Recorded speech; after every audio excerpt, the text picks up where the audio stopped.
Bonjour à tous. Aujourd'hui, une petite vidéo qui va vous récapituler très rapidement et très succinctement le thème 1 de ressources humaines, motivation et mobilisation. Alors attention, ce n'est pas un cours, c'est plutôt un récap schématique des notions clés que nous pouvons croiser durant le thème 1. Donc je vous propose en premier lieu de parler de la motivation, ensuite de parler du temps de travail, ensuite nous verrons les conditions de travail, puis comment améliorer ces conditions de travail, ensuite la rémunération et pour terminer la communication interne. Bien, c'est parti. Donc en premier lieu, la motivation. La motivation, qu'est-ce que c'est? C'est une action d'un seul individu. Il va faire des efforts très intensifs pour atteindre des objectifs. C'est ça la motivation. C'est personnel, on fait des efforts, on atteint un objectif. Ça va normalement améliorer notre bien-être. Si on améliore le bien-être, on est plus efficace. Si on est plus efficace au travail, on va être plus productif. Et c'est en ça que la motivation est importante dans les entreprises, puisque dans ce cas, vous allez satisfaire l'entreprise si vous êtes plus productif. Vous allez améliorer le chiffre d'affaires. Est-ce qu'on peut mesurer cette motivation? Est-ce qu'on peut mesurer cette baisse de motivation? On peut, en voyant le taux d'absentéisme, le turnover, le taux d'action de travail. Mais attention, ça ne veut pas dire, si le taux d'absentéisme augmente, ça ne veut pas dire que vous êtes démotivé. Il y a plein de facteurs à prendre en compte pour réellement mesurer la motivation, et elle n'est pas très précise non plus, et c'est très difficile à mesurer. Quelles sont donc les sources de motivation? Il y en a deux. D'abord la source interne, et ensuite la source externe. Pour la source interne, on parlera de motivation intrinsèque. Elle vient de nous. Elle vient pas des autres, nous sommes motivés par nous-mêmes. Par exemple, prendre du plaisir à travailler. Ce n'est pas quelqu'un qui a créé ça, c'est nous-mêmes, avec notre intérieur. Par contre, la source externe, on parlera de motivation extrinsèque. Ça veut dire que quelque chose à l'extérieur de nous nous a motivés. Par exemple, une amélioration de salaire, de meilleures conditions de travail, une promotion, ça va nous motiver. Donc il y a beaucoup de motivation évidemment externe. Par contre, à très long terme, c'est la motivation interne qui est la plus efficace. Ce qui veut dire qu'il faut avoir de la motivation soi-même sans l'aide des autres pour être motivé sur le très long terme. Et lorsque nous sommes motivés, l'ensemble des individus qui sont motivés vers un objectif commun, on parlera de mobilisation.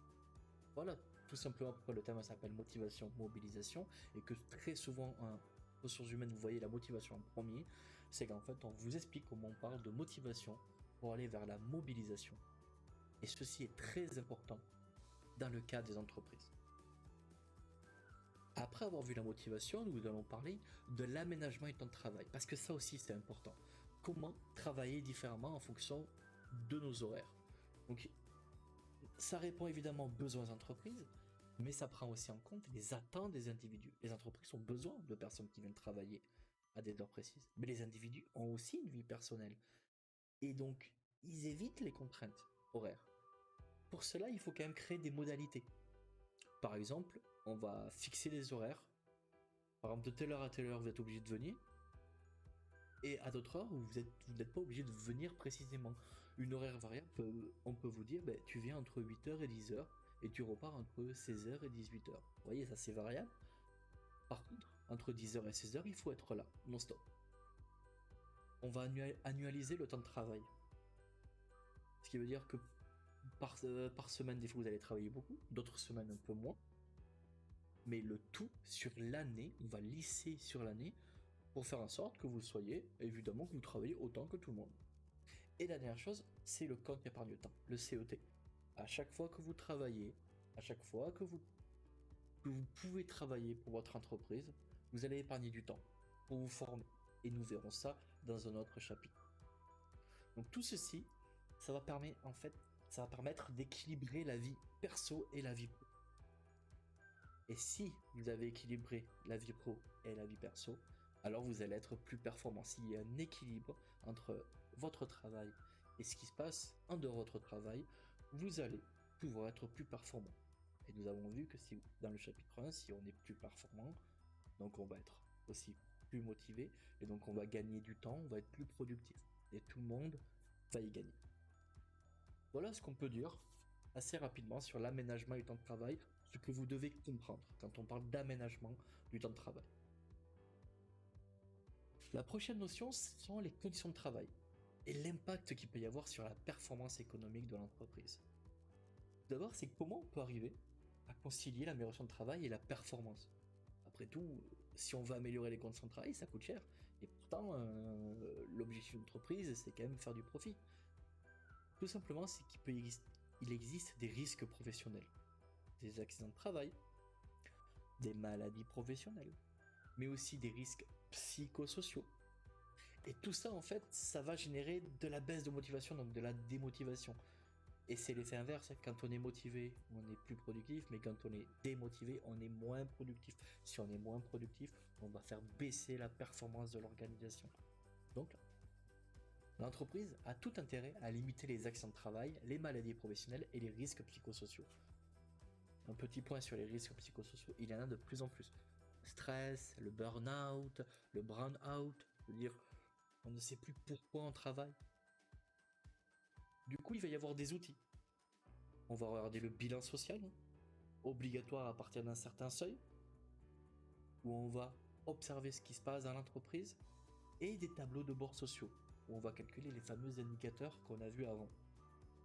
Et c'est en regardant les bilans sociaux et les tableaux de bord sociaux qu'on va pouvoir avoir une petite carte d'identité de notre entreprise au niveau des ressources humaines et tenter de voir si on peut améliorer certaines choses pour ensuite augmenter la performance de notre entreprise. La notion suivante, c'est l'amélioration des conditions de travail. Donc on a vu les différents types de conditions de travail qu'il pouvait y avoir, mais qu'est-ce que ça fait si on les améliore? On est sur la même question, c'est comment on peut tout simplement concilier cette amélioration de conditions de travail avec la performance économique. Et nous verrons qu'il existe en fait plusieurs performances. D'abord, les conditions de travail. Ça peut être physique, social, psychologique et organisationnel. Des conditions de travail physiques, ce qui veut dire par exemple, vous imaginez une pièce où il fait très chaud, où il fait très froid, etc. Ça touche votre physique. Social, c'est aussi les conditions de travail. Social, c'est l'ambiance qu'il peut y avoir au travail. Psychologique, c'est tout ce qui se passe dans votre tête, c'est le stress qu'il peut y avoir. On peut améliorer ces conditions de travail. Et organisationnel, c'est qu'une mauvaise organisation entraîne de mauvaises conditions de travail. Donc tout cela, il va falloir les améliorer. Pourquoi? Parce que si on améliore les conditions de travail, alors on va améliorer la performance sur le long terme. Il faut penser long terme. Il est évident que modifier les conditions de travail physique, sociale, psychologique, organisationnelle, ça coûte de l'argent. Donc sur le long terme, évidemment, on va baisser la performance. On va baisser la performance parce qu'on va dépenser plus de charges. Mais à long terme, ça sera exponentiel. Et si on améliore les conditions de travail de tout le monde, on augmente la motivation de tout le monde, donc on mobilise. Et donc forcément, sur le long terme, on améliore la performance. On peut passer par l'ergonomie. L'ergonomie, c'est quoi? C'est arriver à adapter l'équipement à l'humain. C'est des métiers qui permettent en fait de fabriquer des objets qui vont permettre à l'humain de moins se blesser. Une table à la bonne hauteur, une chaise évidemment qui permet de ne pas avoir mal au dos. C'est ça l'ergonomie. Mais aussi, encore plus important peut-être, la fameuse RSE, la responsabilité sociale des entreprises. Souvent on pense que la RSE c'est uniquement l'environnement, mais c'est aussi et surtout le bien-être des salariés, en plus du bien-être de la société. Et lorsqu'on a réussi à gérer l'ergonomie et la RSE, alors effectivement on crée des performances économiques, mais aussi de la performance sociale. Voilà pourquoi quand on pose la question comment concilier l'amélioration des conditions de travail, c'est tout simplement on améliore les conditions de travail, donc on va sur le long terme on améliorera les performances économiques, mais aussi les performances sociales, donc le bien-être des salariés de la société. Prochain point, c'est sur la rémunération du travail. C'est très important. Dans ces chapitres-là, on voit qu'en fait, on peut améliorer beaucoup de choses pour remotiver le salarié. Au tout début, vous pensez toujours rémunération, mais vous voyez qu'il n'y a pas que ça. Donc la rémunération, c'est quoi? Elle peut être fixe, les fixes évidemment, mais elle est aussi variable, elle est collective, mais elle est aussi individuelle.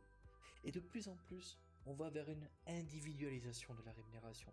Vous avez votre salaire fixe, vous avez ensuite votre variable en fonction des objectifs que vous avez à faire dans le mois, ensuite des primes collectives, mais de plus en plus, on veut individualiser la rémunération. Et pourquoi en fait on veut individualiser la rémunération? C'est qu'en fait on veut vous motiver. Comment on arrive à vous motiver par la rémunération? C'est que tout d'abord, il faut que vous ayez un intérêt à ce travail. Il faut que vous compreniez pourquoi vous faites ce travail et quel est l'intérêt à le faire. Il faut qu'il y ait de la reconnaissance. Si vous travaillez, et même si on améliore votre salaire, si vous n'avez pas de reconnaissance, la hausse de salaire ne sert à rien. Et en dernier lieu, il faut avoir un sentiment de justice. Si on améliore votre travail, si on améliore votre salaire, qu'on améliore le salaire de notre salarié, alors que vous avez travaillé plus que lui, la hausse ne permettra pas de vous motiver réellement. Il faut qu'il y ait un sentiment de justice. Il faut que vous méritiez ce salaire et vous savez pourquoi on vous donne une promotion. Voilà, c'est un petit chapitre sur la rémunération, mais c'est aussi important parce que la rémunération au travail permet réellement d'améliorer la motivation si on prend en compte tous les leviers, pas uniquement la hausse chiffrable en bas de la paye. Bien, la dernière chose qu'on a vu dans ce thème, c'est la communication interne. C'est un facteur indispensable, mais comment? Je rappelle, la communication interne, c'est ce qui se passe à l'intérieur même de l'entreprise. Lorsque vous communiquez à l'externe, vous voulez parler de l'entreprise en dehors, ça s'appelle de la publicité, qu'on ne voit pas en ressources humaines. Donc la communication interne, qu'est-ce qu'elle permet? Elle va favoriser l'adhésion et les valeurs de l'entreprise. Vous communiquez avec les autres, ça veut dire que vous adhérez aux valeurs. On va permettre d'orienter, de transmettre, d'organiser. Plus on communique, plus on s'organise. Et ça va évidemment faciliter le travail en commun. On ne travaille pas tout seul, on travaille en équipe. Donc ça va vous motiver. Et si ça va vous motiver, dernière chose importante, ça va donner du sens à ce que vous faites. Communiquer permet de donner du sens à ce que vous faites. Et sans sens, je vous assure que vous n'aurez pas la motivation nécessaire pour avancer. L'évolution technologique a fait que la communication interne passe par ce qu'on appelle la technologie de l'information et de la communication, autrement dit les TIS. Les TIS, qu'est-ce qu'ils permettent? De développer encore plus la communication, de partager des connaissances bien plus rapidement et donc de créer une intelligence collective. Ensemble, vous allez transmettre des savoirs, vous allez vous partager des savoirs différents, et donc forcément, ça va accélérer la diffusion de l'information. Mais attention, rappelez-vous ce qu'on disait sur le chapitre 2 sur l'équilibre entre vie professionnelle et vie personnelle. Si on utilise trop de communication avec les TIS, ça veut dire qu'on est joignable tout le temps. Et donc ça peut créer un danger parce que vous n'avez plus de cloison entre la vie pro et la vie perso.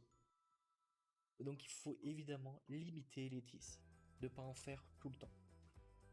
Et c'est pour ça qu'en plus de la technologie, en plus de l'ordinateur, ou du réseau, ou de votre téléphone, il faut intégrer l'humain. Et l'humain, qui c'est qui l'anime dans les entreprises, ce sont les managers. Comment ils peuvent faire? Ils vont renforcer la cohésion d'équipe. Leur but aussi, c'est reconnaître les membres, avoir de la reconnaissance envers les salariés et accompagner le groupe. Et lorsque, dans la communication interne, vous avez utilisé les TIS à bon escient et vous avez utilisé aussi l'animation d'équipe bon degré, alors vous avez bien une meilleure motivation. Mais c'est uniquement si vous jaugez, si vous mettez le curseur où il faut entre l'animation d'équipe et les TIS.